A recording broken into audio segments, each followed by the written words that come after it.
কারি পাতা,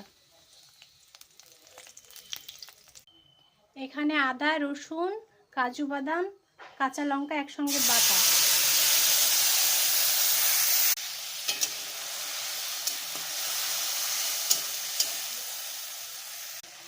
হলুদ, লঙ্কা গুঁড়ো, জিরে গুঁড়ো, পরিমাণ মতো লবণ, একটু জল দিয়ে কষিয়ে নেব।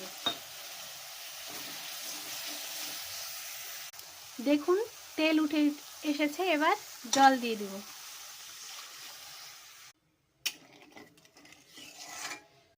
ঝোলটা ফুটে গেছে, এবার ফুলুরি দিয়ে দিব। ডিম,